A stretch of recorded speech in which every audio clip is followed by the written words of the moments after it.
Assalamualaikum warahmatullahi wabarakatuh. Bismillahirrahmanirrahim. Wassalatu wassalamu ala Rasulillah wa ala alihi wa sahbihi wa man wala wa man tabi'ahum bi ihsanin ila yaumil qiyamati wa ba'du. Fa inna asdaqal hadithi kitabullah wa khairal hadi Muhammadin sallallahu alaihi wasallam. Wa syarrul umuri muhdatsatuha fa inna kulla muhdatsatin bid'atun wa kulla bid'atin dhalalatun wa kulla dhalalatin finnar. Alhamdulillah, pada siang hari ini kita masih diberi kesempatan dan kesehatan untuk menunaikan sholat zuhur berjamaah, kemudian dilanjutkan dengan kajian pekanan yang kebetulan saya ditembak langsung ya, dan karena saya nanya dulu nih ya, ini asli atau jatuhan gitu ya, karena terakhir di sini tuh jatuhan ya. Ustaz anu nggak bisa datang, bisa gantiin nggak? Gantiin jatuhan materinya ya. Nah kalau sekarang jatuhan apa gimana nih? Enggak, asli. Oh, ya udah tafsir kalau gitu ya. Karena kalau ya pematerinya asli, saya yang dipilih, saya ngajuin tafsir. Ya, karena terkadang saya yakin lah teman-teman di sini ya ngaji lah ya. Ngaji itu bukan ngaji ikut pengajian, bukan, tapi ngaji Al-Quran beneran ya. Ikut tahsin lah, atau memang rutin ikutan ya odoj. Kalau dulu ada odoj ya, tahu sekarang masih ada apa enggak? One day one juice itu ya. Nah terkadang bahkan surat-surat pendek yang kita hafal juz 30 itu kadang kita tidak tahu tafsirnya ya. Nah, makanya kajian saya di sini yaitu pasti tafsir ya. Makanya terakhir sampai mana ya? Nah, panitia nanya ya, panitianya nggak usah saya sebutin ya, udah pada tahu ya.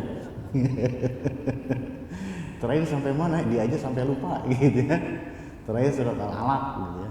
Terus saya ngajuin surat Ad-Duha aja, karena saya kalau kehilangan sesuatu kenapa saya mengajukan surat Ad-Duha? Jadi ketika ya kena musibah atau kehilangan sesuatu ya, dulu pas waktu masih ngekos, masih bujangan itu dikasih tahu sama temen, gitu kan? Temen sih yang ngasih tahu. Saya kalau kehilangan sesuatu, saya biasanya tuh memperbanyak surat Ad-Duha sama tadabbur surat Ad-Duha. Nah itu bisa mengurangi ya kekesalan ya, nyesek gitu ya. Kalau hilang sesuatu kan nyesek, soalnya HP-nya baru ya, dia kena hipnotis, HP-nya hilang gitu ya. Terus dia nyesek banget gitu ya, kok bisa saya kehipnotis? Ya nggak tahu gitu ya. Nah terus kalau kayak gitu dia bisa itu memperbanyak tadabbur surat Ad-Duha. Ya, kenapa? Karena memang di surat Ad-Duha itu ada ayat walal akhiratu khairul laka minal ula. Ya, akhirat itu lebih baik bagi kamu daripada dunia. Ya, jadi gonjang-ganjing yang ada di dunia itu hal yang kecil. Saya pilih ya mengajukan surat Ad-Duha karena bertepatan dengan kejadian sepekan yang lalu lah ya, gempa di Cianjur, yang kebetulan saya memang orang Cianjur asli ya. Dan dagdikduk gak jelas dagdikduk lah ya, kita di Jakarta anak rantau, ibu di Cianjur gitu ya, gempa gimana nggak dagdikduk ya, pengennya kita itu langsung ke sono ya. Cuman karena longsor dan karena tidak ada pintu Doraemon, jadi saya tetap di rumah aja ya. Ada pintu Doraemon masuk langsung ke rumah ya. Jadi ya kita cuman di sini aja, kontak-kontakan, banyakin doa dan seterusnya ya. Dan untuk ya para saudara-saudara dan teman-teman kita yang terkena musibah ya, memperbanyak tadabbur surat Ad-Duha ini sangat bagus sekali ya. Ini rumah hancur kalaupun dijanjikan ya oleh Presiden dan Pak Gubernur ya dana santunan untuk rumah yang hancur 50 juta. 50 juta cukup apa? Nggak cukup, mending kalau terrealisasi gitu ya. Jadi memang benar-benar walal akhiratu khairul laka minal ula ini kudu benar-benar dipahami banget. Jadi biar nggak nyesek, kan nyesek banget, rumah hancur itu nyesek banget. Capek-capek kita bangun, kita rawat, tiba-tiba hancur semuanya, nyesek gitu ya. Mau dibangun lagi kan harus ngeluarin runtuhannya emang gampang, susah. Jadi memang harus banyak-banyak bersabar. Baik, a'udzubillahi minasyaitonirrajim. Bismillahirrahmanirrahim. Wadduha wal laili idza saja ma wadda'aka rabbuka wa ma qala walal akhiratu khairul laka minal ula wala sawfa yu'tika rabbuka fatarda alam yajidka yatiman fa'awa wa wajadaka dhallan fahada wa wajadaka a'ilan fa'aghna fa'ammal yatima fala taqhar wa ammas sa'ila fala tanhar wa amma binikmati rabbika fahaddits. Di qiraat yang kita pakai, Al-Quran yang kita pakai, bahkan guru-guru tahsin yang kita ambil ilmunya itu biasanya itu menggunakan qiraat ya Hafs an Asim ya. Makanya kita bacanya wadduha ha ya. Nah kalau di qiraat Khalaf an Hamzah misalkan di qiraat yang lain di imalah ya, di imalah itu ya kalau fathah kan bunyinya a, kasroh kan bunyinya i. Nah imalah itu di tengah-tengah ya. Kalau di qiraat Hafs an Asim yang kita pegang, imalah itu cuman di satu tempat. Bismillahi majreha, Bismillahi majreha wa mursaha. Bukan majro, bukan majri, tapi di tengah-tengah jadi Bismillahi majreha wa mursaha ya. Dan di situ aja. Sebetulnya majre dengan mursa itu sama ya kalau kita ngelihat dari segi bahasa. Harusnya kok yang ini diimalah, yang ini enggak? Ya memang dari sononya begitu. Jadi kita belajar tahsin itu untuk melestarikan bacaan yang diwariskan dari sejak zaman sahabat. Gini cara bacanya. Bisa, oke, diajarin sampai nguasain. Nah sekarang giliran kamu yang ngajar. Terus sampai ke kita, sampai ke anak cucu dan seterusnya. Jadi kalau Bismillahi majreha wa mursaha, ya memang dari sonanya seperti itu. Padahal kalau kita melihat, karena sama-sama di situ ada alif bengkok ya. Bismillahi majreha wa murseha, tapi kan enggak ada yang wa murseha. Padahal kalau dilihat dari segi ya huruf itu sama-sama ada alif bengkok di situ ya. Bismillahi majreha wa murseha. Tapi yang kita baca Bismillahi majreha wa mursaha. Di qiraat Hafs an Asim cuman itu aja majreha. Tapi di qiraat yang lain banyak. Setiap alif bengkok ya bisa dikatakan diimalah seperti ad-duha ini. Makanya kalau misalkan ya dengerin ya di YouTube misalkan tilawah, coba aja klik qiraat ya ad-duha dengan ya surat ad-duha dengan ya qiraat ya Khalaf an Hamzah misalkan. Maka wadduha bukan wadduha, wadduha gitu ya. Nah kita bacanya wadduha. Kemudian surat ad-duha ini ada 11 ayat dan semua ulama sepakat kalau surat ad-duha ini surat makkiyah, bukan surat madaniyah. Surat makkiyah itu berarti surat yang turun sebelum hijrah ya. Dan kalau kita lihat kenapa asbabun nuzul surat ad-duha ini, karena ya Rasulullah SAW ketika beliau diangkat menjadi nabi dan rasul itu kan berarti mendapatkan wahyu ya setiap hari, hampir setiap hari itu ya. Kalaupun jeda itu nggak terlalu lama ya. Jadi mendapatkan wahyu itu artinya adalah Rasulullah Shallallahu Alaihi Wasallam bertemu terus dengan malaikat Jibril, ya, ketemu hampir tiap hari dengan malaikat Jibril. Malaikat Jibril itu pemimpin para malaikat. Ya, kita ketemu presiden tiap hari itu mantap bener ya. Ya, kita ketemu dengan presiden tiap hari aja bangga banget. Ini ketemu dengan malaikat Jibril itu hampir tiap hari, ngasih wahyu dan seterusnya ya, ayat-ayat Al-Quran. Nah, sampai suatu ketika malaikat Jibril itu nggak muncul, ya, malaikat Jibril itu nggak muncul, ngilang. Kan Rasul gelisah, malaikat Jibril kemana gitu ya, yang biasanya datang ngasih kabar langit, ngasih wahyu, tiba-tiba ngilang. Ulama berbeda pendapat, ngilangnya itu berapa hari. Ada yang mengatakan malaikat Jibril menghilang ya dari Rasulullah itu 12 hari. Ada yang mengatakan 25 hari. Ada yang mengatakan 40 hari. Ya, ngambil yang paling lama Rasulullah SAW tidak bertemu dengan malaikat Jibril selama 40 hari, gelisah itu. Gelisah. Ya, kenapa? Karena setiap kali datang wahyu Rasul itu senang. Ya, bahkan ketika ketemu lagi dengan malaikat Jibril mengatakan, "In nama ana ma'mur." Saya tuh gimana diperintahnya? Ya, malaikat Jibril menemui Rasulullah itu enggak sesuka hati malaikat Jibril, enggak. Ya. Gitu. Jadi malaikat Jibril itu dan malaikat-malaikat yang lain, mereka punya tugas ya, enggak bisa jalan sendiri. Karena kan enggak punya hawa nafsu. Malaikat itu tidak punya ya hawa nafsu. Gitu ya, wa yaf'aluna ma yu'marun. Mereka hanya mengerjakan apa yang diperintahkan. Kalau misalkan tidak ada perintah untuk menemui Rasulullah, ya udah nggak datang. Nah, itu yang membuat Rasulullah SAW merasa ditinggalkan. Ya enggak? Ya, coba aja.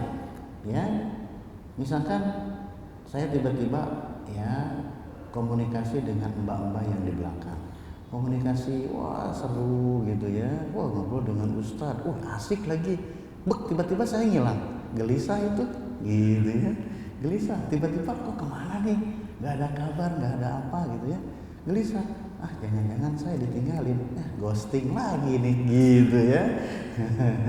Nah, Rasulullah SAW itu merasa ditinggalkan oleh malaikat Jibril, merasa ditinggalkan oleh Allah, 40 hari, nggak ada kabar, ya. Kemudian akhirnya malaikat Jibril muncul membawa surat Ad-Duha. Ya, ketika malaikat Jibril muncul, Rasul itu langsung bertakbir. Allahu Akbar, Allahu Akbar. Akhirnya saking senangnya sampai mengucapkan takbir. Saking senangnya bertemu dengan malaikat Jibril lagi. Makanya para ulama itu di beberapa tafsir itu menyarankan ya mengucapkan takbir. Dimulai dari surat Ad-Duha sampai terakhir surat An-Nas. Harusnya itu ada takbirnya. Tapi ternyata menurut para ulama Quran ya. Tapi kalau menurut ulama hadis, anjuran untuk ya mengucapkan takbir di setiap ayat surat Ad-Duha yang kita baca itu hadisnya lemah ya. Jadi dilaksanakan silakan, enggak juga enggak masalah. Artinya wadduha Allahu Akbar wal laili idza saja Allahu Akbar. Ya, ada yang ya mengucapkan seperti itu. Ada yang mengucapkan Allahu Akbar aja, ada yang mengatakan takbirnya seperti apa sih? Takbirnya itu Allahu Akbar atau Allahu Akbar la ilaha illallah Allahu Akbar wal laili idza saja Allahu Akbar la ilaha illallah Allahu Akbar dan seterusnya. Oke ya, jadi seperti itu. Kemudian wadduha, demi waktu duha. Ya, banyak surat yang beberapa surat itu dimulai dengan sumpah dan sumpah yang dijadikan ya Allah sebagai awal surat itu adalah makhluk. Ya, terkadang waktu ya, dan waktu termasuk makhluk yang Allah ciptakan ya. Ini waktu duha yang dijadikan awal. Nah, maju dikit ada surat Al-Asr wal asri, bersumpah dengan waktu asar. Ini bersumpah dengan waktu duha. Ya, ada lagi sebelumnya surat Al-Lail, wal laili idza yaghsha. Ya. Surat Maghrib ada nggak? Nggak ada. Ya, surat Maghrib nggak ada. Ya. Wal Maghrib nggak ada. Ya, saya belum nemu ya. Jangan iseng-iseng ya. Gitu. Nah, dan kalau kita lihat, setiap yang saya simpulkan sendiri ya, setiap nama waktu yang dijadikan awal surat, bahkan dijadikan nama surat, wadduha jadi nama surat ad-duha, wal asri jadi nama surat al-asr, wal laili idza yaghsha jadi nama surat al-lail. Di setiap waktu yang Allah jadikan sebagai sumpah di awal surat, itu masing-masing ada sholatnya, ya enggak? Wal asri ada sholat asar, wad duha ada sholat duha, wal laili ada sholat lail. Sholat lail itu mencakup maghrib, isya, sama qiyamul lail, tahajud dan seterusnya. Gitu ya. Wad duha itu masuk ya kalau definisi. Makanya tafsiran ad-duha di sini itu ada dua. Kalau saya mengatakan nanti kita rapatnya pas waktu duha ya. Oh, ada yang ngomong kayak gitu nggak bos? Nggak ada ya. Jam 8 gitu ya. Rapatnya nanti jam 8. Nggak ada ya. Rapatnya nanti waktu duha. Waktu duha jam berapa? Nggak jelas gitu ya. Tapi kalau saya mengatakan waktu duha itu kan sekitar jam segitu ya nggak? Jam 8, jam 7 ya nggak? Itu tafsiran yang pertama. Tafsiran yang pertama dari duha itu adalah yaitu tadi waktu ketika matahari masih baru naik. Awal naik tuh ya. Tafsiran yang kedua, yang dimaksud dengan ad-duha di dalam surat Wad-duha itu adalah seluruh waktu siang. Mulai dari terbit matahari sampai terbenam matahari itu disebutnya tuh duha. Nah, baru dengar mungkin tafsir yang ini ya. Kita tahunya tuh waktu duha itu awal-awal pagi. Ya. Jam 11 ke sono bukan waktu duha. Jam 12 ke sono bukan waktu duha, tapi waktu makan siang. Gitu ya enggak? Ya. Bukan waktu duha. Nah, tafsiran yang kedua, bahkan tafsiran yang kedua ini lebih cocok. Kenapa? Karena setelah lafaz ad-duha ada walaili idza saja. Setelah nyebutin duha, nyebutin lail. Lail itu malam, lawan dari malam siang. Berarti duha itu adalah seluruh siang dari terbit matahari sampai terbenam matahari itu adalah siang, itu adalah duha. Tafsiran ini yang paling banyak dipegang oleh para mufassir. Kita baru tahu tafsiran ini ya kan? Ya. Nah, jadi ya yang dimaksud dengan waktu duha itu ada dua. Dan tapi tafsiran yang pertama yang waktu duha itu adalah awal-awal matahari terbit gitu ya.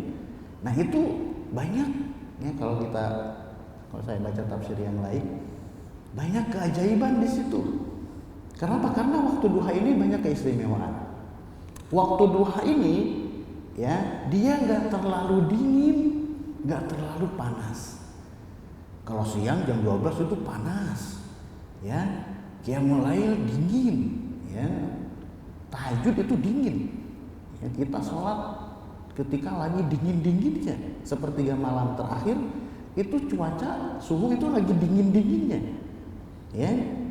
Lagi dingin-dinginnya. Ya kalau di sini sih karena kita di Khatulistiwa itu nggak terasa. Ya. Wudu ya di Turki malam-malam ya sepertiga malam terakhir di Turki ketika musim dingin, dingin banget. Airnya itu dingin, Cibodas kalah.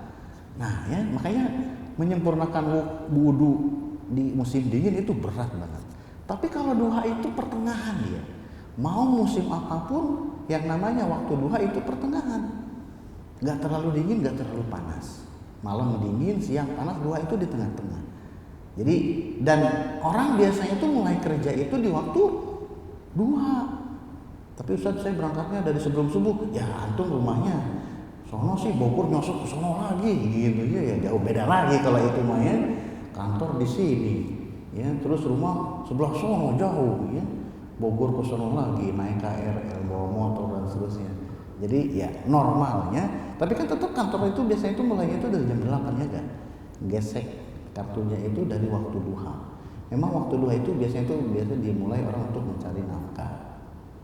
Dan katanya ya waktu duha itu waktu ketika ya para penyihir Fir'aun, ya waktu ketika para penyihir Fir'aun itu bertekuk lutut sujud, ya wa an yuhsyarun nasu duha.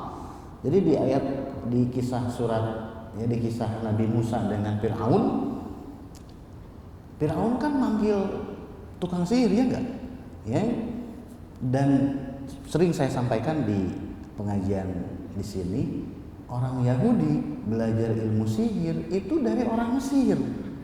Ya, orang Yahudi kan jago sihir, sampai ke zaman Rasulullah orang Yahudi itu yang menyihir Rasulullah itu orang Yahudi, wanita Yahudi. Dari mana sih mereka belajar sihir? Orang Yahudi itu turunan Nabi loh.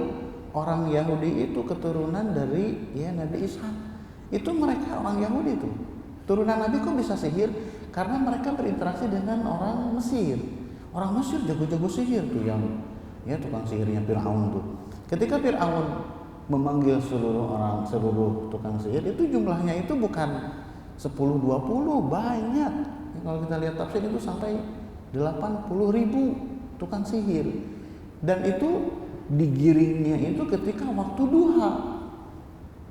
Ya, jadi pertarungan ya adu kanuragan antara Nabi Musa dengan tukang sihir itu waktu duha.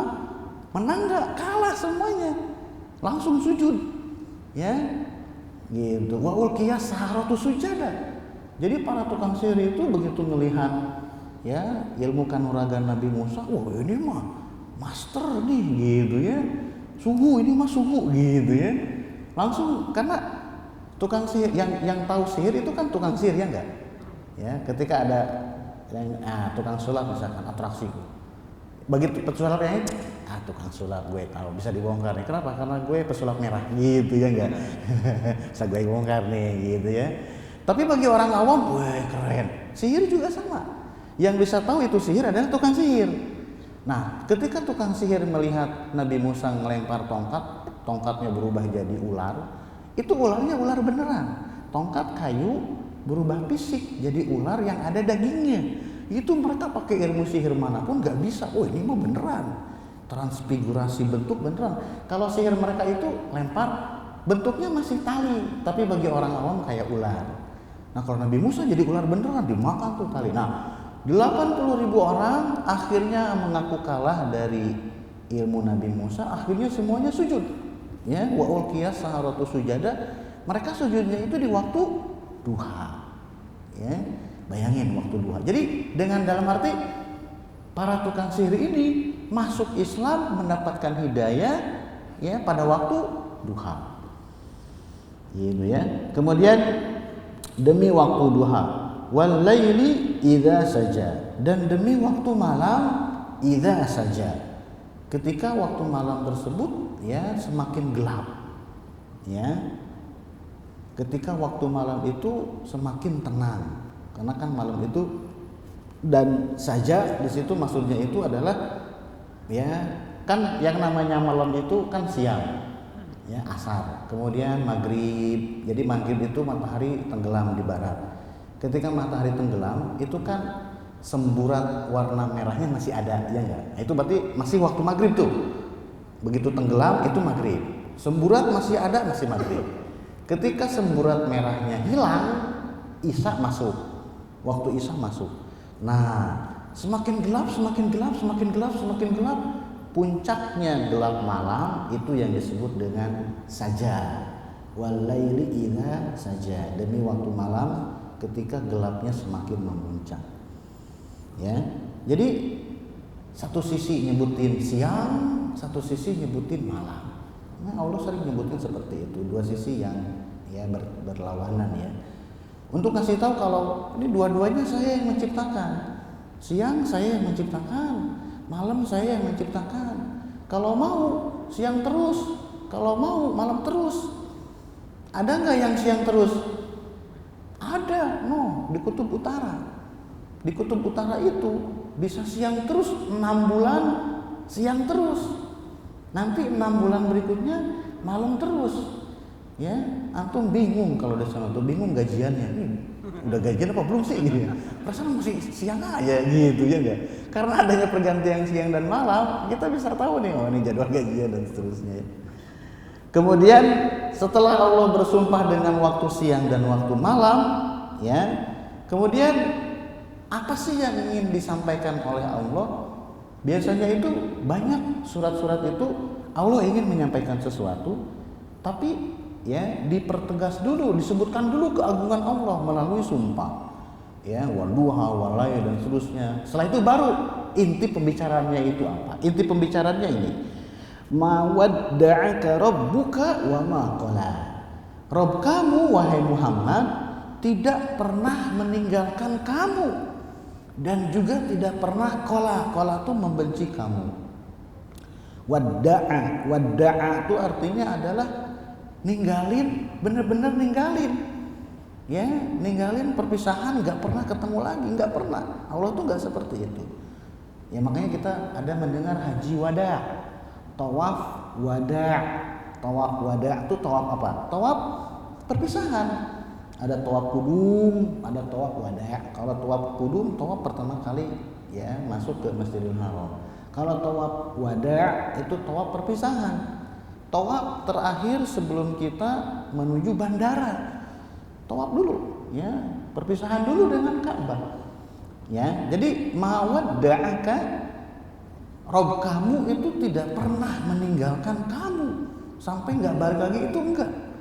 Ya, kenapa? Karena ya itu tadi Rasul itu tidak ditemui oleh malaikat Jibril selama ya kita ngambil pendapat yang 40 hari. Jadi nyangka itu kayak ditinggalin.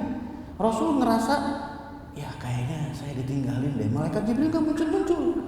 Allah nggak ada, seakan-akan Allah itu tidak mutus malaikat Jibril. Kemudian ayat ini ngasih tahu, oh enggak, ya mawadda'aka rabbuka wa ma qala, wa ma qala, dan Allah itu tidak benci kepada engkau. Biasanya itu orang meninggalkan itu karena benci, ya. Mawadda'aka rabbuka wa ma qala, Rabb kamu tidak meninggalkan kamu dan juga tidak membenci kamu. Karena biasanya itu meninggalkan itu karena benci, ya enggak. Kalau benci tapi nggak mau ninggalin, sakit hati, numpuk itu jadi bom waktu itu. Kita benci, ya, tapi butuh gitu ya, nggak mau ninggalin, itu bisa meledak kapan aja itu, ya. Nah makanya orang biasanya itu meninggalkan itu karena benci. Nah Allah itu enggak. Rasul ngerasa Allah meninggalkan beliau karena Allah nggak pernah datang. Oh enggak, gitu ya. Walal akhiratu khairun laka minal ula, dan akhirat ya di situ bukan wal akhirah tapi walal akhiratu.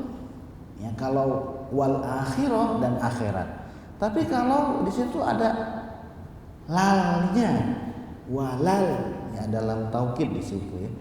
Dan benar-benar akhirat khairun laka, akhirat itu lebih baik bagi engkau wahai Muhammad minal ula, daripada yang pertama.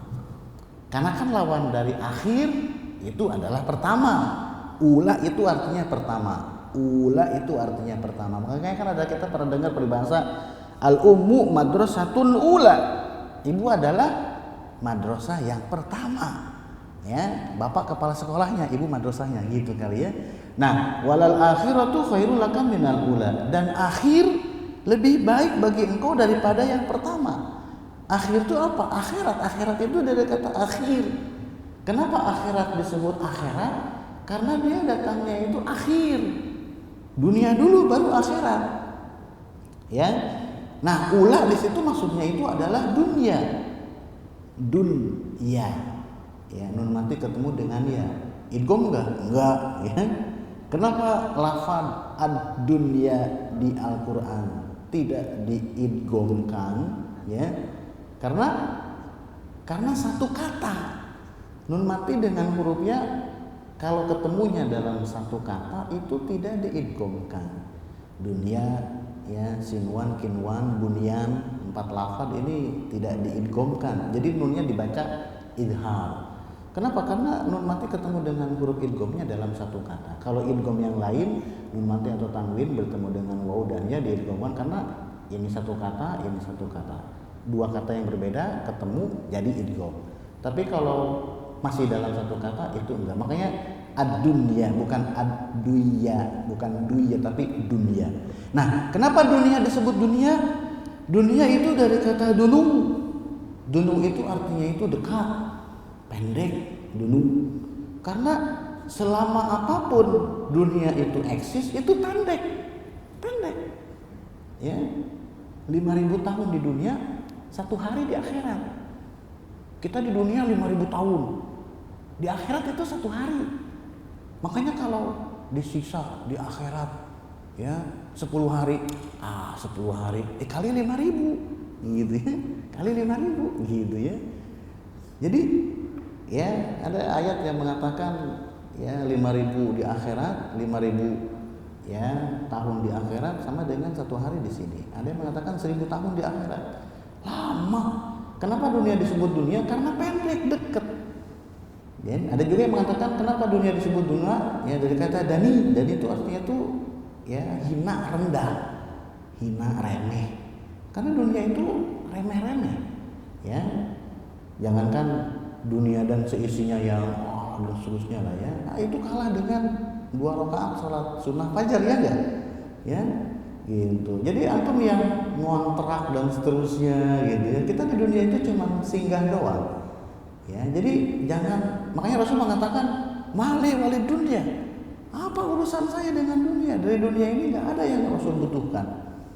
Makanya ketika Rasul SAW wafat, itu Rasul itu disuruh memilih. Kalau Rasul memilih dunia, Rasul enggak jadi wafat. Ya, kalau Rasul memilih dunia, Rasul nggak jadi wafat.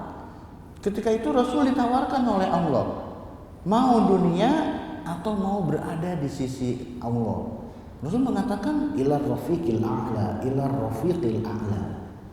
Itu yang ucapan Rasulullah yang terdengar oleh sahabat itu adalah ila ar-rafiqil a'la, menuju kepada Allah yang maha tinggi. Artinya Rasul udah nggak mau di dunia lagi. Ya, kenapa? Karena tugas sudah selesai. Ya, agama Islam sudah selesai. Kita misalkan ya, ada perjalanan, ya, kunjungan kerja lah, perjalanan kerja di luar. Misalkan ke Bali. Kita ke Bali agendanya itu ya meriksa cabang dan seterusnya gitu kan. Prediksi sekitar 5 hari. 4 hari udah selesai. 4 hari semua kerjaan sudah selesai. Tinggal sisa 1 hari, ya enggak? Ya kan? Tinggal sisa 1 hari, apa yang akan kita lakukan dengan 1 hari? Senang-senang dong, pelesir. Itu kita, berarti kita masih betah di Bali. Ya. Nah, Rasul tugasnya udah selesai. Rasul tugas di dunia udah selesai. Jadi ketika ditawarin mau di dunia atau mau ada di sisi Allah, ilar rafiqil a'la. Jadi bagi dunia Rasul itu remeh. Ya, makanya ayat ini mengatakan walal akhiratu khairun laka minal ula. Akhirat itu lebih baik dari dunia. Ya. Bahkan ya nanti di akhirat itu kita tuh jor-joran. Bahkan 1 orang itu kalau mau Allah kasih 1 dunia. Kamu di dunia dulu tinggal di Indonesia, tinggal di Jakarta, di Mampang, Bangka, ngontrak gitu ya. Tapi karena kamu punya amalan, ya nih saya kasih 1 bola dunia nih buat lu semua. Ya, gampang bagi Allah tuh. Ya, jadi sampai orang itu bingung, tinggal di dunia yang punya dia semua. 1 bola dunia punya dia semua, bingung dia tuh. Masih banyak ya karunia Allah yang Allah simpan di akhirat. Makanya kalau misalkan kita kehilangan perkara duniawi, ya kehilangan istri nyesek, kehilangan anak nyesek. Tapi kenapa? Masih ada akhirat. Kalau kita yakin dengan akhirat, kehilangan anak, kehilangan istri, tinggal kita yang masih di dunia perbaiki amalan. Kenapa? Mungkin akan ketemu lagi dengan keluarga kita nanti di akhirat dengan kondisi yang lebih baik. Kita ngumpul dengan anak istri di dunia yang banyak masalah. Tempat tinggal kudu bayar, beli rumah, nyicil dan seterusnya. Kemudian ditinggal istri meninggal, sedih. Ya, akhirnya di dunia jadi nggak semangat dan seterusnya. Salah. Dia tidak memahami walal akhiratu khairul laka minal ula. Akhirat itu lebih baik dari dunia. Kalau ada famili kita yang duluan meninggal, itu berarti famili kita itu udah duluan sedikit lagi. Dunia, alam barzah, akhirat. Ya, istri kita, keluarga kita meninggal, berarti udah maju selangkah. Udah duluan, tinggal selangkah lagi. Kita jangan sedih. Kenapa? Kalau pengen ketemu lagi dengan anak istri di akhirat, perbaiki diri supaya ketika kita meninggal bareng lagi nanti di akhirat di tempat yang lebih baik. Ya, kehilangan rumah dan seterusnya memang nyesek. Kehilangan motor nyesek. Ya, saya kehilangan motor soalnya ya, sakit banget. Soalnya apa? Cicilannya belum selesai. Ya, baru juga 10 kali cicilan hilang gitu ya. Begitu lapor malah suruh bayar cicilan yang ke-11 gitu ya. Aneh gitu ya. Saya pikir mungkin karena pakai akad nggak bener gitu ya, akad riba, makanya hilang. Satu sisi alhamdulillah sih gitu ya, selesai, akhirnya belinya second, udah selesai gitu ya, gitu. Jadi kita mungkin perkara-perkara duniawi, bangunan lah, apalah, rumah ambruk karena gempa, keluarga meninggal, tertimbun dan seterusnya, sedih karena Rasul pun sedih, ya. Rasul kehilangan, Rasul itu contoh orang yang mengalami lika-liku hidup mulai dari kecil sampai beliau dewasa. Lihat di sini nanti. Wala saufa yu'tika rabbuka fatarda. Dan Rabb kamu benar-benar akan memberikan kamu segala sesuatu sampai kamu ridho. Apapun di dunia Rasul udah dikasih banyak banget. Banyak perkara duniawi ya diberikan kepada Rasulullah. Dapat istri kaya cantik, udah. Kemudian dapat para sahabat, murid, pengikut yang loyal, udah. Bahkan umatnya Rasulullah itu paling banyak. Dan sahabatnya Rasulullah itu adalah, jadi kan gini, manusia kalau seluruh manusia dikumpulin, strata manusia paling tinggi itu adalah Nabi dan Rasul, ya enggak? Di bawahnya kan berarti selain Nabi dan Rasul, ya enggak? Nah, di bawahnya Nabi dan Rasul yang terbaik itu siapa? Para sahabatnya Rasulullah.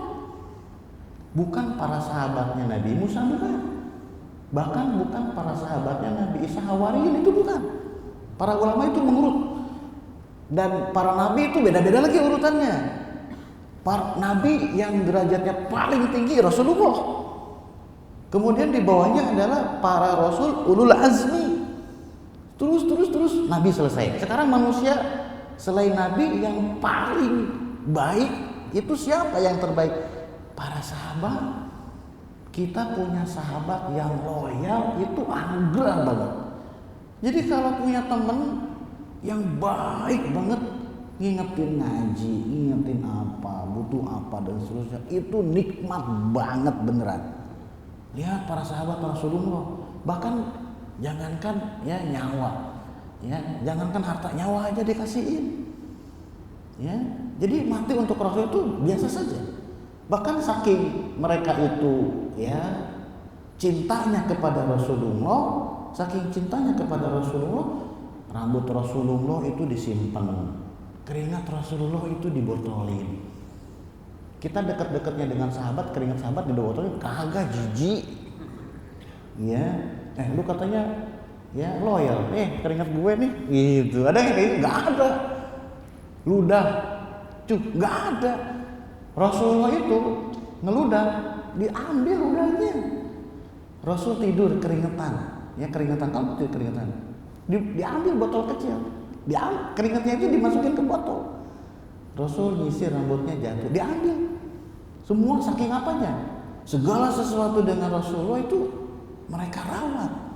Kenapa? Karena ya Ibunda Aisyah itu kalau mau meruqyah orang, itu rambut Rasulullah dimasukin ke air, kemudian baca ayat-ayat ruqyah, diminumin, sembuh. Tawasul dengan jasad Rasulullah itu disyariatkan. Ya kalau misalkan ada jasad Rasulullah yang masih ada, dan itu gak bakal punah. Jasad para nabi di alam kubur, di dalam tanah itu tidak hancur. Kalau nggak percaya, bongkar tuh makam Rasulullah, masih utuh, cuma ditembak aja nanti sama askar, gitu ya. Dan makam Rasulullah itu ya dilapisi, jadi bukan sekedar tanah, enggak, tapi di sekitarnya itu ya dicor timah apa tembaga. Karena pernah ada Yahudi yang kan ini makam Rasulullah, Kemudian ada orang Yahudi ngontrak agak jauh. Ya, orang Yahudi ini sering bagi-bagi duit, gitu ya. Ternyata dia malam-malam itu bikin saluran ke bawah dari rumahnya itu, bikin saluran mau nyuri jasa Rasulullah. Tapi kemudian khalifah itu, Rasul datang ke khalifah ketika itu, selamatin saya. Ini udah beberapa hari Rasul datang, suruh nyelamatin. Ini kayaknya ada masalah. Dia langsung pergi ke Madinah. Di Madinah dia nanya-nanya, di sini siapa yang suka bagi-bagi duit? Gitu ya. Kenapa? Karena bagi-bagi duit itu kamuflase. Oh ada itu 2 orang Yahudi sering bagi-bagi duit. Digerebek, pas dibuka ternyata udah bikin terowongan. Dikit lagi nyampe itu ke makam Rasulullah. Akhirnya khalifahnya bilang bikin dicor tuh akhirnya, dicor ke dalam tanah. Jadi mau ngambil bakal mentok nanti. Segitunya. Ya makanya kalau jangankan ya ngintip makam Rasulullah terlalu lama aja itu. Ya, ruh, ya haji, ruh, gitu. Pernah diusir sama askar nggak? Pernah ya, gitu. Jadi jangan terlalu lama ngeliat. Kan kita kan makam Rasulullah, Abu Bakar, Umar itu deketan. Ya, ketika Rasul meninggal, para nabi itu dimakamkan di Makkah di mana dia meninggal. Meninggalnya di situ, ya udah dimakamkan di situ. Rasul meninggal di rumahnya, dimakamkan di situ. Kemudian Abu Bakar meninggal, dimakamkan di sebelahnya. Nah, jatah satu lagi tadinya untuk Ibunda Aisyah. Tapi kemudian Umar bin Khattab meninggal, kemudian anaknya ya Hafsah meminta kepada Ibunda Aisyah, boleh nggak bapak saya dimakamkan di situ bareng dengan 2 sahabatnya. Kemudian kata Ibunda Aisyah, ini sebetulnya jatah buat saya tapi nggak apa-apa lah. Nah, jadi 3 tuh, Rasulullah, Abu Bakar dengan Umar itu makamnya berjejer. Jadi ketika kita ya di sebelah Raudhah itu kan ada makam Rasul, ya itu bertiga tuh berjajar tuh. Ibunda Aisyah di makamirnya agak ke sono ya di pemakaman Baqi. Wala sawfa yu'ti buka fatar. Di akhirat Rasul diberi lagi. Jadi Rasul itu di dunia diberi, di akhirat diberi. Di akhirat beliau nanti diberikan namanya itu syafaat uzma, syafaat yang paling agung. Yang nabi-nabi yang lain itu nggak diberi syafaat. Jadi Rasul kalau misalkan kita kan di akhirat, pintu surga itu belum kebuka. Yang pertama kali membuka pintu surga itu Rasulullah. Kita nih dihisab, terus nggak selamat. Kalau pengen lolos nih, kalau kita pengen lolos dari hukuman, minta ke Rasulullah, sama Rasulullah di ACC, selamat. Syafaat itu seperti itu. Ya, makanya yang memberikan syafaat itu banyak. Para mujahid itu yang meninggal syahid itu bisa memberikan syafaat. Dan orang yang meninggal tertimbun oleh bangunan karena gempa dan yang lainnya, itu mereka insya Allah termasuk yang syahid. Orang yang meninggal karena sakit, ya, orang yang meninggal karena tertimbun bangunan, orang yang meninggal karena tenggelam, itu termasuk ke dalam syahid. Kalau meninggal fisabilillah itu jelas. Ya, jadi ya Rasul di akhirat juga mendapatkan syafaat. Ya, nah makanya dan Rasul SAW kalau kita lihat perjalanan hidup beliau, ya Rasul itu kan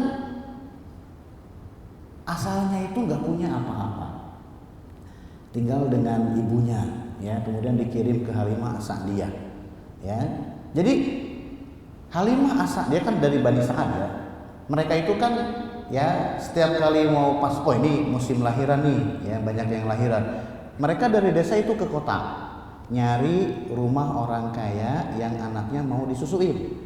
Karena anak yang disusuin pasti dikasih uang, ya dikasih support biar mau nyusuin anaknya. Anaknya nggak di kota, dibawa ke desa, ke Bani Sa'ad. Nah Halimah karena untanya lelet, lambat, dia akhirnya dapatnya bukan orang kaya, orang biasa-biasa aja. Akhirnya dapat Rasulullah. Udahlah daripada tangan kosong, udahlah nggak apa-apa, bawa aja tuh Rasulullah. Ketika dibawa Rasulullah, untanya Halimah As-Sa'diyah yang asalnya lelet jadi ngebut, cepet. Ya, terus tanaman di rumahnya yang asalnya layu jadi seger. Kambing-kambingnya yang asalnya kurus jadi gemuk, susunya jadi banyak. Dia tahu perubahannya. Ternyata dia tahu anak yatim. Yang lain itu nggak mau ngambil anak yatim. Anak yatim itu berarti nggak ada bapaknya. Nggak ada bapaknya, berarti nggak ada yang ngasih nafkah. Ngapain ngurus anak kecil yang nggak ada bapaknya? Ya, nggak ada nafkah berarti. Tapi dia nggak nyesel. Pas begitu ngambil Rasulullah, dia senang banget. Kenapa? berkahnya lebih banyak daripada gajinya. Ya. Nah, makanya alam yajidka yatiman fa'awa.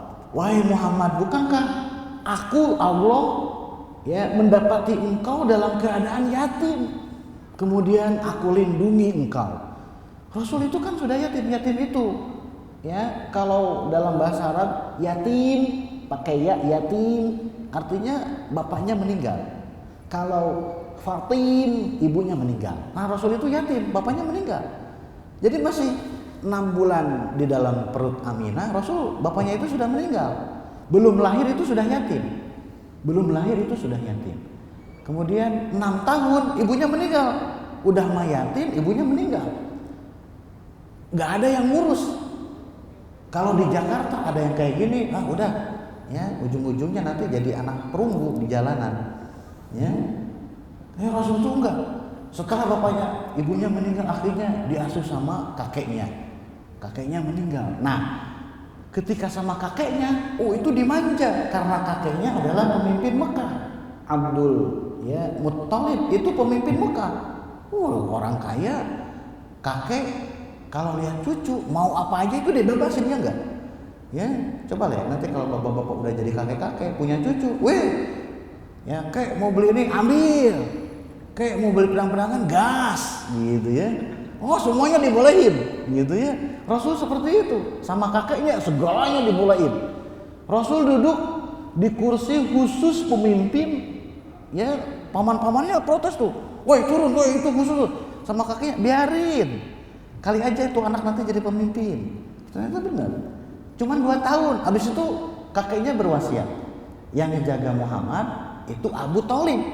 Kenapa Abu Thalib? Karena Abdullah dengan Abu Thalib saudara kandung. Ditaruhlah sama Abu Thalib.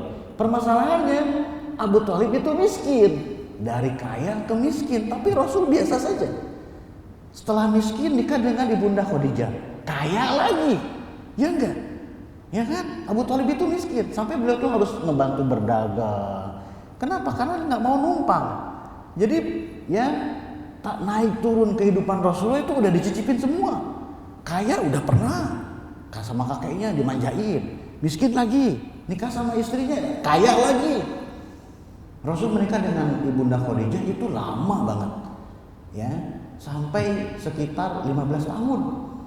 Dari mulai Rasul SAW ya usia 25 tahun nikah, kemudian Ibunda Khadijah itu meninggal ketika ya usia Rasulullah itu sekitar 50 tahun, 25 tahun berarti 25 tahun bersama Ibunda Khadijah, saudagar, kaya, dimanja. Jadi mau apa aja terserah. Bayangin nikah dengan orang kaya, istri orang kaya. Nih mau bebasin budak, nih ambil, gitu ya. Nih mau beli kitab ambil. Nih mau dakwah ke sono, nih Bang Husin. Ya, halu aja dulu ya, Tahu dari mana enggak ya? Nah, Rasul itu seperti itu. Kemudian Ibunda Khadijah meninggal. Balik lagi ke awal lagi, nikah dengan Ibunda Aisyah. Nikah dengan Ibunda Aisyah susah. Sampai Ibunda Aisyah itu menceritakan, kita itu pernah 3 bulan nggak masak. 3 bulan nggak masak. Artinya tungku api nggak nyala 3 bulan. Kemudian ditanya para sahabat, terus gimana bertahan hidupnya? Cukup dengan 2 yang hitam, kurma dan air. Bayangin 3 bulan nggak masak, cuman kurma dan air. Ada nggak istri kayak gitu di Jakarta? Ya. Ada nggak istri kayak gitu di Jakarta? Ya. Jangankan 3 bulan nggak masak ya, gitu. Gajian dipotong setengah aja, mana setengahnya lagi? Dicek tuh ya, sepatu dan seterusnya ya. Kemudian tas laptop dicek semua, takutnya diumpetin di tas laptop gitu ya. Apalagi 3 bulan, makanya Rasul tuh udah ngalamin kaya, udah miskin, udah. Jadi bagi beliau itu dunia itu remeh. Kaya miskin itu nggak masalah. Kita itu seringnya itu terpengaruh.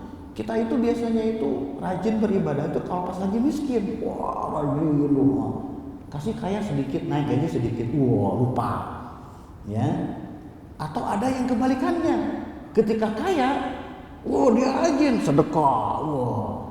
Ketika miskin dia udah, gak punya ini lah. Ini ada sedekah nggak? Boro-boro sedekah lah, emang agak susah dan seterusnya. Ada yang kayak gitu. Ya, banyak. Dua, kalau ya taat ketika miskin, ketika kaya lupa. Taat ketika kaya, ketika miskin nggak kuat. Rasul itu enggak, mau kaya mau miskin sama. Susah nyari yang kayak begini. Ya. Alam yajid kayatiman fa'awa wa wajadaka dhalan fahada. Kemudian wahai Muhammad, kami mendapati engkau itu dalam keadaan tersesat. Kemudian kami beri hidayah. Tersesat di sini maksudnya bukan ngikutin agamanya kaum musyrik ya. Tersesat di sini maksudnya Rasul itu bingung. Emangnya Rasul tahu cerita malaikat Jibril? Enggak. Jadi bagi orang Nasrani, ya di Mekah kan ada Nasraninya enggak? Waraqah bin Naufal itu kan Kristen Nasrani. Nasrani itu tahu cerita-cerita zaman dulu, nabi-nabi zaman dulu tahu malaikat Jibril tahu. Rasul tuh enggak tahu, cuman orang biasa. Tapi beliau ya punya fitrah yang kuat. Beliau melihat ini kayaknya nggak bener deh. Ya, ini masyarakat ini kayaknya ngaco deh. Riba, zina ini kayaknya nggak bener deh. Semakin hari ketika menjelang 40 tahun, perasaan beliau terhadap kerusakan masyarakat itu semakin nggak bisa dibendung. Akhirnya ketika nggak bisa mau ngebetulin susah gitu. Akhirnya beliau mengasingkan diri, beruzlah di Gua Hiro. Bingung gimana caranya memperbaiki masyarakat yang rusak seperti itu. Mabuk. Bagi mereka mabuk itu sama kayak kalau antum nongkrong minum kopi. Mabuk tuh udah kayak begitu, udah. Ya, makanya para sahabat masuk Islam itu masih banyak yang mabuk. Veteran perang Badar masih ada yang mabuk. Bayangin coba, veteran perang Badar masih mabuk. Ditangkap sama Umar bin Khattab, kemudian ini veteran perang Badar. Veteran perang Badar mabuk, nggak dihukum. Kenapa? Karena dosanya udah diampuni. Dalam artian mabuk itu lumrah. Ya, anggur diperes, kemudian didiemin, jadi itu homer. Tapi Rasul melihat mabuk itu nggak masalah. Zina apalagi? Aduh, ya kayaknya zina zaman jahiliyah itu nggak separah sekarang. Perempuan buka pengumuman di rumahnya, open BO, ya, open BO. Kemudian laki-laki datang, wah, nyicipin, 10 orang nyicipin. Terus nanti dia hamil. Nah, anak siapa? Dia tinggal milih. Jadi genetiknya nggak jelas siapa. Jadi si wanitanya nanti tinggal milih. Kamu bapaknya, gitu ya, lihat. Kamu bapaknya, gitu ya. Nggak tes DNA dulu, nggak, langsung pilih aja. Gimana nggak rusak kebertatanan masyarakat? Nggak betah. Akhirnya beliau bingung gimana. Akhirnya beliau naik ke Gua Hiro. Ya, jauh ke Gua Hiro, jauh. Ya, jauh. Saya kemarin pas waktu umroh itu 2 kali umroh itu cuman nyampe di kaki gunungnya aja, kaki bukitnya. Saya kan nanya, Gua Hironya di mana? No, jauh banget. Jauh, naik, nanjak dan seterusnya. Gitu ya, Gua Hiro tuh jauh banget. Nah, Rasul tuh ke situ. Ya, kemudian pas ketika lagi beruzlah di Gua Hiro ketemu malaikat Jibril. Bayangin coba, Rasul menyangka ini gunung sepi, nggak ada orang. Ini gunung sepi, nggak ada orang. Rasul kalau habis bahan makanan, bukan dianterin, turun sendiri. Turun, ngambil bahan makanan, naik lagi. Bayangin, lagi sendirian, gelap, karena nggak ada lampu. Kalau sekarang kan mati lampu, ada HP, nyalain senter. Rasul nggak ada. Lagi sendirian gelap, tiba-tiba ada yang datang. Ya, Iqra. Kalau kita udah kabur ya enggak? Ya, ketemu malaikat Jibril, Iqra, ya. Kemudian bukannya takut, ya. Kalau kita kan takut, kalau Rasul tuh enggak, bukannya takut malah ma'ana biqari'in, saya enggak bisa baca. Dipeluk sama malaikat Jibril, dilepasin, Iqra. Ma'ana biqari'in, saya enggak bisa baca karena memang Rasul tuh enggak bisa baca tulis. Rasul tuh enggak bisa baca tulis. ABC itu enggak tahu. Ya. Rasul tuh Iqra 1 aja kayaknya enggak bisa. Iqra 1 enggak tahu huruf jaya, enggak tahu. Ya, bahkan sampai akhir hayat pun mayoritas ulama mengatakan Rasul sampai akhir hayat itu tetap nggak bisa baca tulis. Ya, sering saya sampaikan, tidak bisa baca tulisnya Rasulullah itu wajib. Tidak bisa baca tulisnya umat Rasulullah haram. Rasul bisa baca tulis bahaya. Ntar nanti disangka, oh ini wahyu bikin sendiri. Dia kan bisa baca tulis, bisa merangkai puisi dan seterusnya. Ya. Oh ini wahyu dibikin sendiri tuh, sama seperti penyair yang lain. Enggak, Rasul tuh nggak bisa baca tulis, Nggak pernah ada track record Rasul sekolah di SMA anu, nggak ada. Ya, Rasul pernah kursus tuh di anu bisa baca tulis, ya kursus baca tulis nggak pernah. Jadi Rasul nggak bisa baca tulis itu wajib, harus seperti itu. Makanya ketika ketemu malaikat Jibril, Iqra nggak bisa. Akhirnya Iqra bismi rabbikal a'la dan seterusnya. Ya, jadi dari sekian banyak nikmat yang Allah berikan kepada Rasulullah, nikmat hidayah, nikmat kenabian, nikmat kerasulan itu yang paling besar. Karena nikmat kenabian inilah beliau menjadi manusia paling utama. Dari sejak zaman Nabi Adam sampai nanti manusia terakhir, siapa manusia yang paling utama? Rasulullah. Bukan yang lain. Nabi Adam, bahkan kakeknya Rasulullah, Nabi Ibrahim pun, kakeknya Rasul Nabi Ibrahim pun tidak, ya kemuliaannya masih di bawah Rasulullah. Nabi Ibrahim turunannya Nabi semua. Rasulullah turunannya ada yang jadi Nabi enggak ada.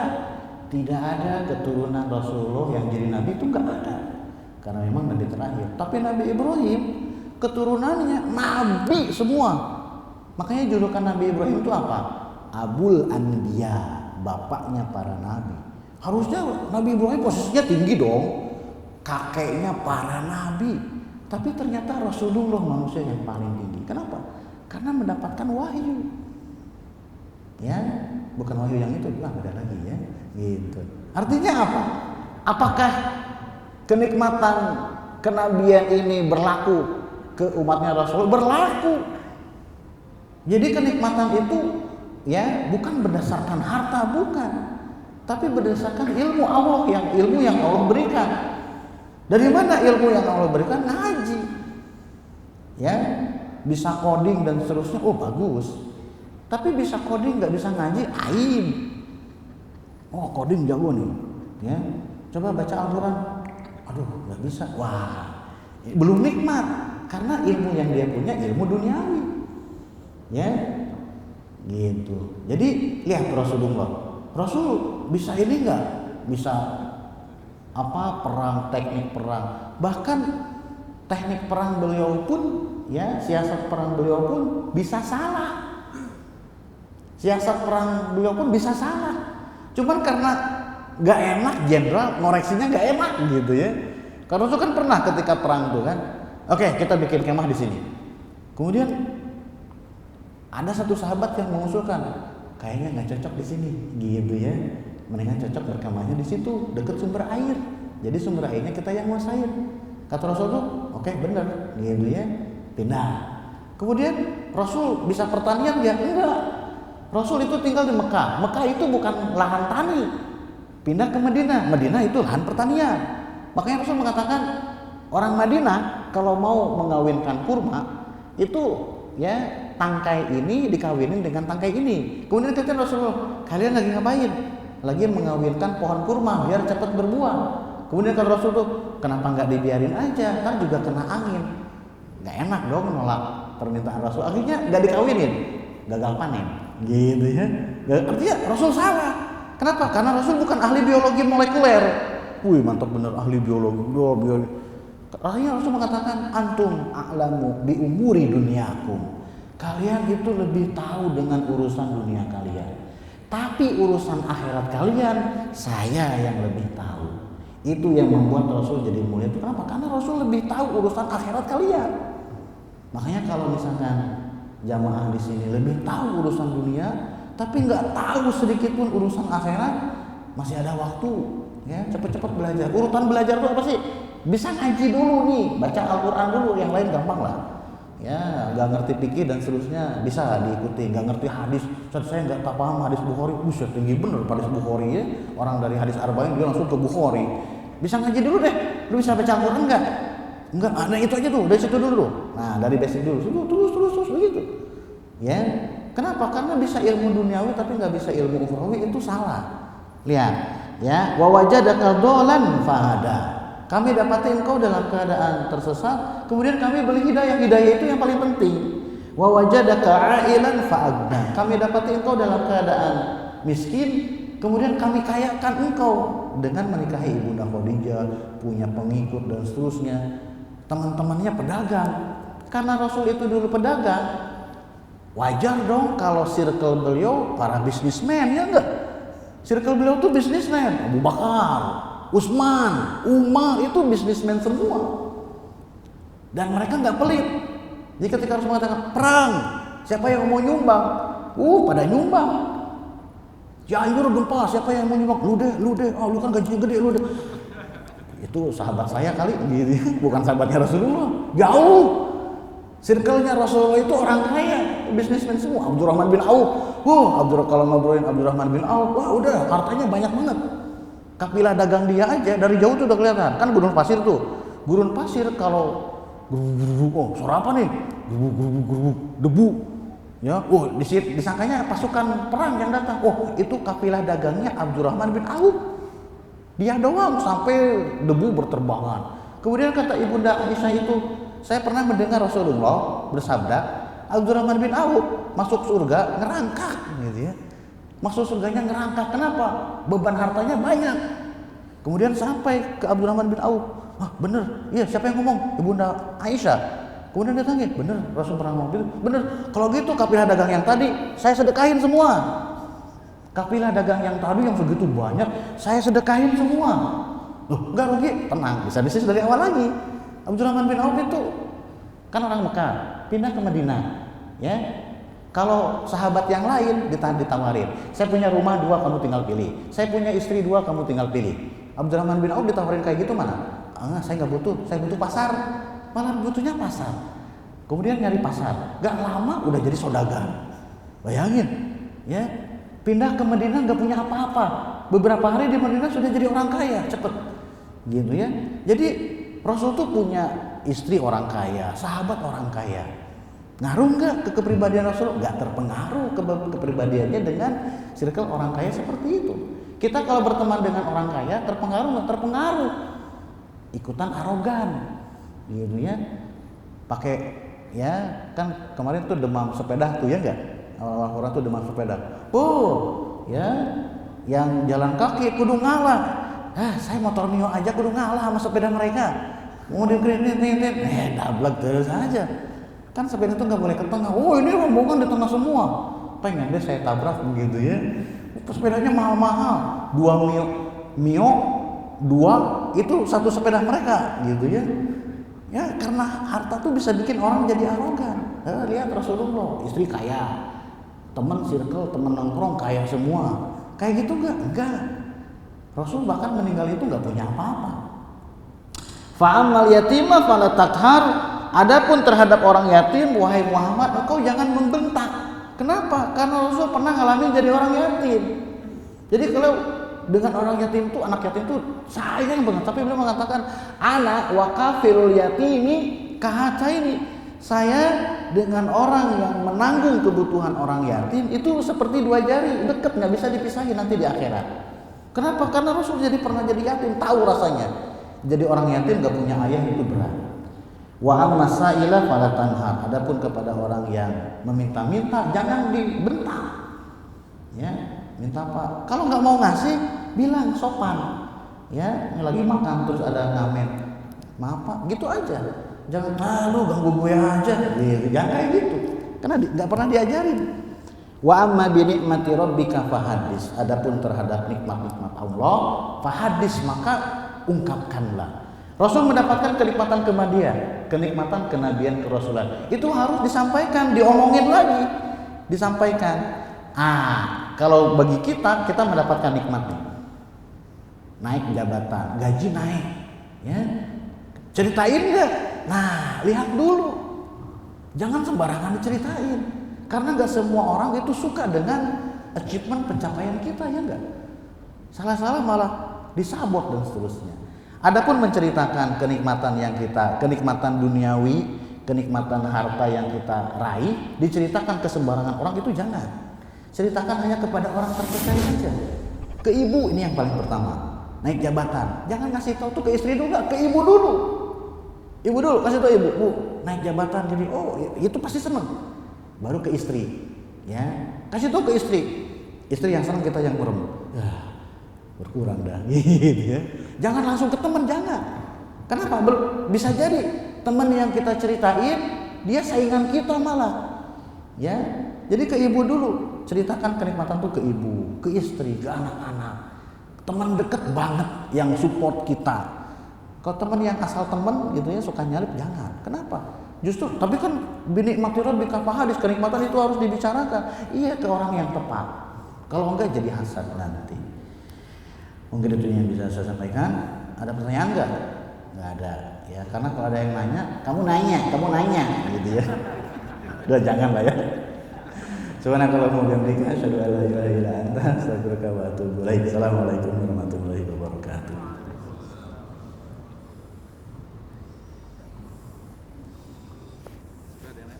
Sebentar kita tutup dulu. Silakan. Alhamdulillah, jazakumullah khairan pada Ustaz Abdul Rahman ini. Semoga bermanfaat untuk teman-teman semua. Karena waktu sudah jam 1.18, kita tutup dulu. Nanti yang juga pertanyaan akan sampaikan setelah kajian ini ditutup. Baik, kita tutup dulu ya dengan doa kafaratul majelis. Jadi yang ingin meninggalkan auditorium silakan. Subhanakallahumma wa bihamdika asyhadu an la ilaha illa anta astaghfiruka wa atubu ilaik. Assalamualaikum warahmatullahi wabarakatuh. Silakan. Ustaz, ini ada dua pertanyaan di WhatsApp. Yang pertama, Ustaz bertanya terkait tafsir ayat ketiga yang pada kata wadda'a itu ada dhamir kotornya ka. Tapi pada olah nggak ada dhamirnya. Pertanyaan bagus ya. Benar. Ini yang nanya berarti belajar bahasa Arab ya. Memang kalau kita lihat ya, asalnya begini. Ma wadda'aka rabbuka wa ma qalaka, itu asalnya. Jadi di qala itu ada ka-nya juga. Tapi ka-nya dihapus. Kenapa? Pertama, untuk menyamakan rima ujung ayat. Ya, lihat. Wadduha wal laili idza saja ma wadda'aka rabbuka wa ma qala walal akhiratu khairul laka minal ula. Jadi kan ujungnya Nah kalau qala dia masukin ke ya ma wadda'aka rabbuka wa ma qalaq rima ujungnya jadi rusak. Jadi asalnya ada tapi dihapus. Kata ulama tafsir gitu ya. Jadi asalnya ma wadda'aka rabbuka wa ma qalaka. Nah, qalaka ka-nya dibuang. Kenapa? Untuk menyesuaikan rima dari ayat biar sama dengan ayat-ayat yang lainnya. Lagian juga menghapus maf'ulun bihi itu diperbolehkan, terlebih kalau sebelumnya sudah ada wadda'aka, ada ka-nya. Ya, cukup satu, yang lainnya dihapus itu enggak masalah. Gitu ya. Paham dia pasti. Apa lagi? Udah. Ini pertanyaan Ustaz terkait pengertian zuhud atau mana dunia dan kiat-kiat zuhud secara syariat. Berat. Ya, zuhud itu begini. Izhad fid dunya ka'annaka gharibun aw 'abiri sabilin. Ya. Zuhudlah kamu terhadap dunia seakan-akan kamu itu orang asing yang numpang lewat. Ya. Jadi zuhud itu tidak mesti dipahami dengan miskin, enggak. Ya, tidak mesti dipahami dengan miskin, baju compang-camping. Itu banyak yang memahami zuhud seperti itu. Salah enggak? Enggak. Itu hanya satu macam zuhud. Ya, yang penting zuhud itu apa? Ya, yang penting zuhud itu dunia gak masuk ke dalam hati itu. Ya, jadi walaupun kita kaya dan seterusnya, tapi kekayaan itu tidak masuk ke dalam hati kita. Ya, Rasul itu contoh zuhud yang paling utama ya. Ketika Rasul dengan ibunda Aisyah, ketika Rasulullah SAW sedang kayanya karena nikah dengan ibunda Khadijah, Rasul zuhud enggak? Zuhud. Ketika Rasul miskin, zuhud enggak? Zuhud. Jadi Rasul SAW itu nongkrong dengan para bisnismen, istri seorang bisnismen, ya. Kemudian meninggal, ibunda Khadijah meninggal, kemudian jadi orang biasa lagi, enggak masak 3 bulan, pernah kaya, pernah miskin. Tapi tidak ada seorang ulama pun yang mengatakan Rasul ketika kaya enggak zuhud, Rasul ketika miskin baru zuhud. Enggak ada. Mau Rasul itu kaya, mau miskin, semua mengatakan Rasul adalah orang yang paling zuhud. Jadi zuhud itu bukan enggak punya harta, bukan. Zuhud itu bukan membenci harta, bukan. Zuhud itu mau punya harta mau enggak sama. Ya. Zuhud itu harta enggak masuk ke dalam hati. Punya harta mobil, tapi ya mobil hilang, Pak mobil hilang, ya udah gampang, ya punya uang beli lagi gitu. Pak mobil hilang, wah ini gimana? Mobilnya udah masuk ke dalam hati. Ya, Pak pila yang di Cianjur ambruk kena gempa, nah ya udah, tinggal beli pila yang baru kalau punya uang buat acara dan seterusnya. Itu zuhud. Jadi kalau dunia harta udah masuk ke dalam hati, repot, ya hilang zuhudnya. Ya, kita lebih mudah berzuhud itu kalau nggak punya harta. Memang ketika kita sudah ya punya harta susah. Makanya zuhud itu patokannya itu bukan harta. Lihat Rasulullah pernah jadi orang kaya, pernah jadi orang miskin. Zuhud nggak? Zuhud. Ketika kaya zuhud nggak? Zuhud. Jadi zuhud itu tidak berkaitan dengan punya atau tidak punya harta. Zuhud itu harta nggak masuk ke dalam hati. Itu baru zuhud. Ya walaupun kalian miliarder tapi ya hartanya nggak pernah masuk ke dalam hati, kalian bisa disebut sebagai orang zuhud. Ya, jadi bukan macam ya motor Mio, oh zuhud nih motornya Mio, ya second lagi, zuhud banget ini. Nggak mesti. Mungkin orang yang motornya Mio second, isi kepala dan hatinya harta semua. Gimana caranya harta? Sampai lupa, belum tentu zuhud. Mobilnya Mercy dan seterusnya, tapi nggak pernah hatinya itu nempel, mobilnya itu masuk ke dalam hati, nggak pernah. Ini zuhud. Jadi nggak berkaitan dengan harta. Itu yang saya pahami dari zuhud itu ya. Ada lagi nggak? Nggak ada. Udah ya, sudah cukupkan untuk hari ini. Mudah-mudahan kita ketemu lagi di ya kajian tafsir berikutnya. Subhanallah wa bihamdika, asyhadu an la ilaha illa anta, astaghfiruka wa atubu ilaik. Assalamualaikum warahmatullahi wabarakatuh.